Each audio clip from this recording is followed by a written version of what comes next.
Well, hello and welcome to this live stream on A Parent's Guide to the Holiday Season for Kids with Autism. I am your host, John Seward, and today we're coming to you live on Facebook, Twitter, and YouTube from the Maltby Center. Now, for more than 25 years, we've been providing autism services for children and youth.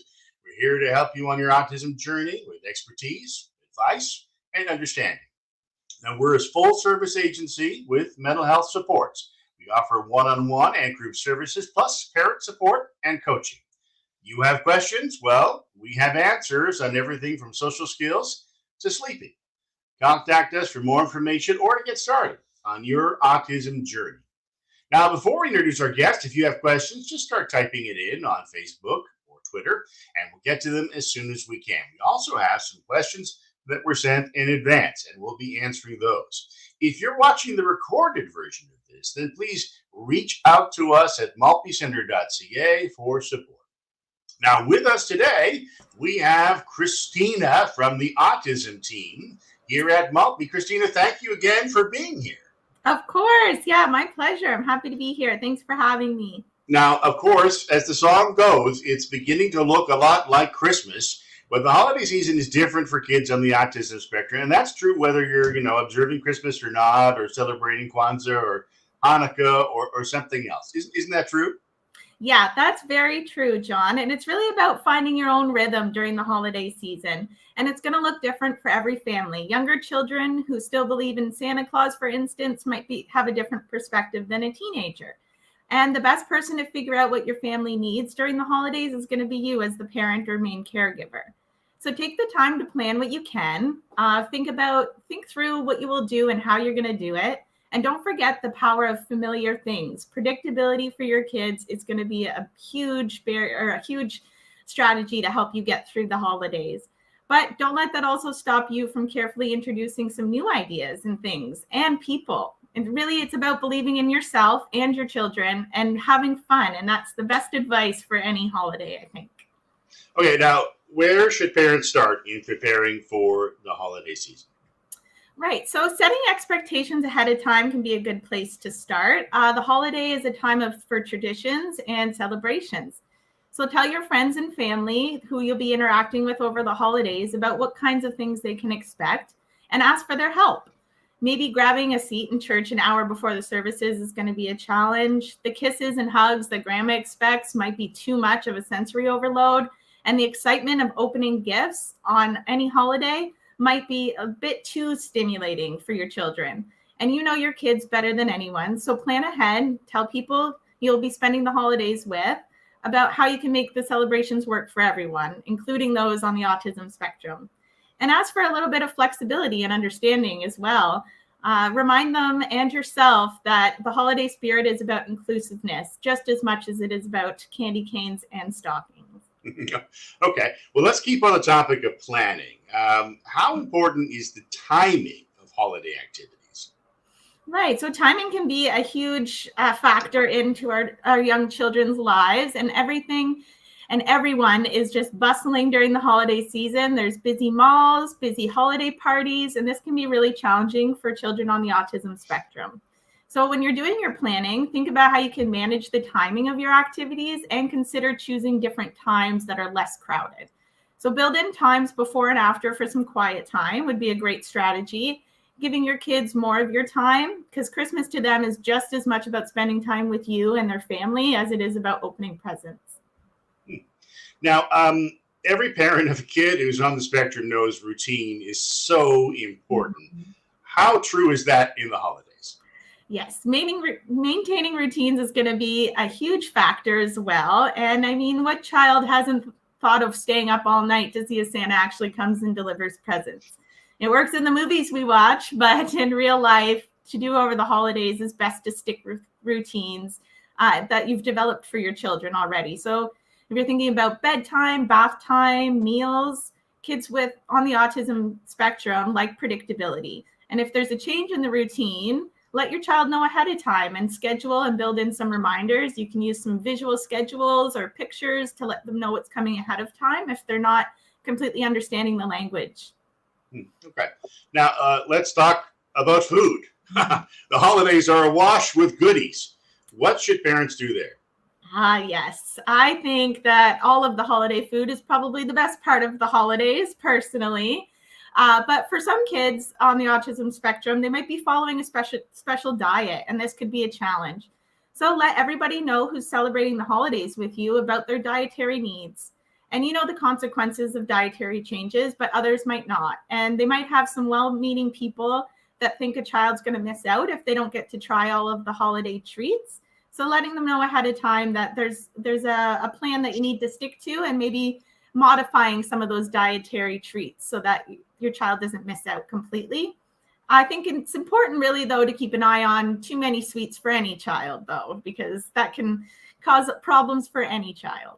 Adults too, I think. Yes. Now, Yes. who doesn't love going visiting during the holidays? Now, of course, with COVID-19, that's a bit different.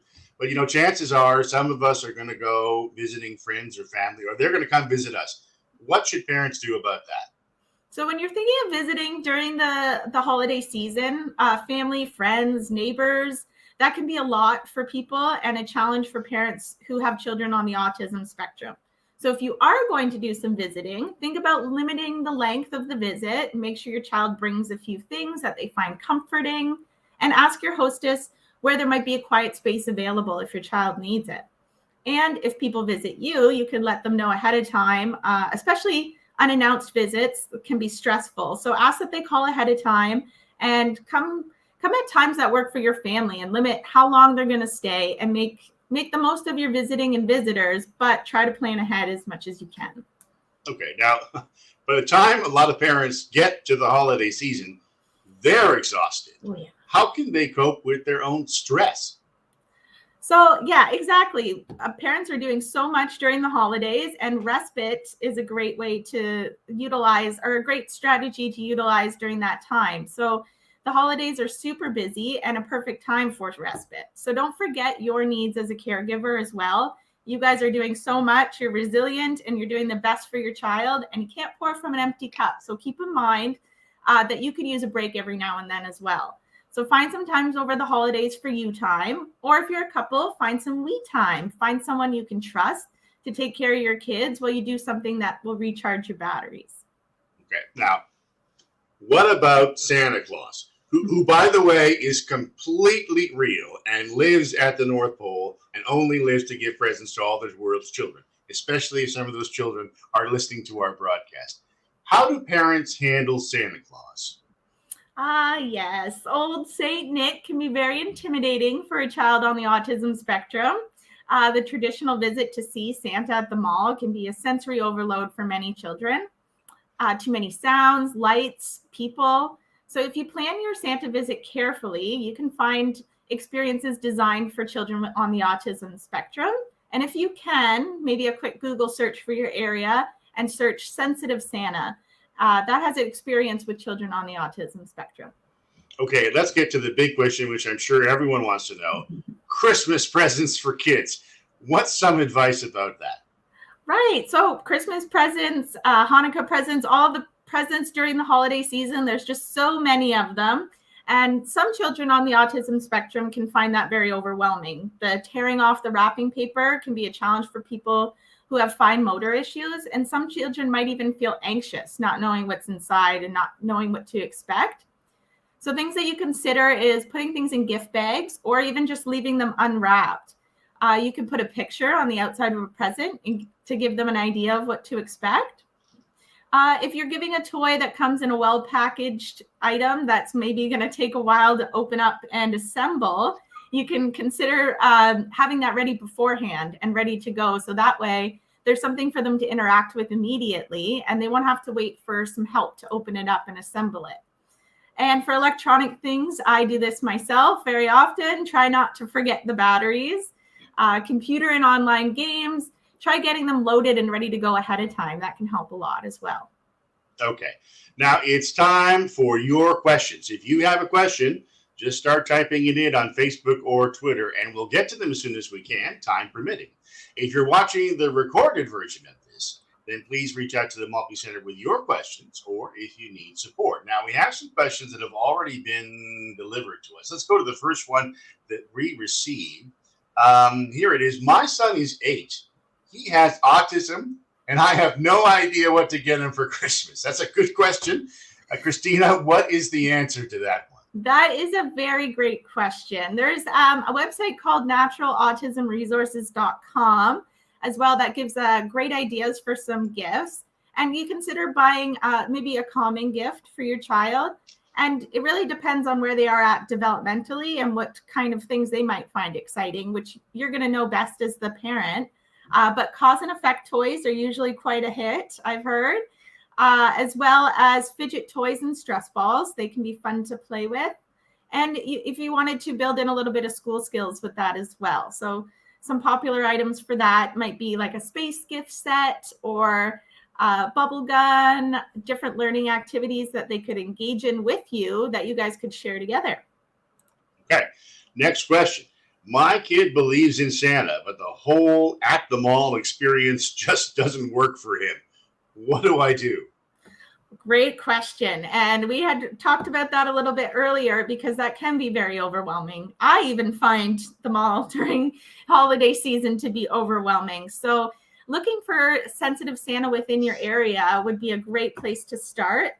There's quite a few of them going around, and some of them are actually done virtually as well. So you don't even have to leave your home. You're in the comfort of your own home, and they can come to the computer to talk to Santa when they're ready. Okay. Next question. I'm having trouble getting my son to sleep most days. Christmas is going to be a lot harder. Mm-hmm. What do you suggest? What do you think? Christmas time is harder for sleep because there's so much excitement built up and these kids are waiting for all of the great things that are going to come with Christmas time. Maltby Center actually offers a foundational workshop on sleep, and you can utilize some of those strategies, especially during the holiday season. So you can find our foundational workshops on our website and sort of sign up for those as you need. Perfect. Next question. The routine break from school to being at home is so tough to handle for my son. How do I manage this? Right. Yes. So like we talked about earlier, routine can be very challenging to keep steady during the holiday season. So we do have foundational workshops focusing on some routines and strategies that way. But I like to use visual schedules. So having little pictures up on the wall to sort of show them what you're going to be doing that day, and also having activities that are going to be fun for them to engage with. And those could be independent activities like easy to use puzzles, ring stackers, pegboards, different coloring, those types of things that are more like the fine motor sensory items that are going to be a little bit easier for them, but also keep them engaged during those times. Okay, and next question. I'm worried about my son's mental health. Christmas has always been hard on him. What do I do? Yeah, so the mental health around the holidays and Christmas time can be hard on a lot of children. Luckily, at the Maltby Center, we're a full-service agency, so we have our mental health resources for children, and you can just contact us through our website to get some more information around that. We have a walk-in clinic if that's of interest to you, so just give us a call and let us know. Okay, and that actually wraps up our live stream because we're out of questions and we're also out of time. So listen, thanks for being with part of our Parents' Guide to the Holiday Season for Kids with Autism. I want to thank Christina for being here, and of course everyone back at the Autism team at the Maltby Center for their support. You can find out more about our services at maltbycenter.ca. So listen, thank you for being here today. Stay safe, and the best of the holiday season to you and yours. See you later.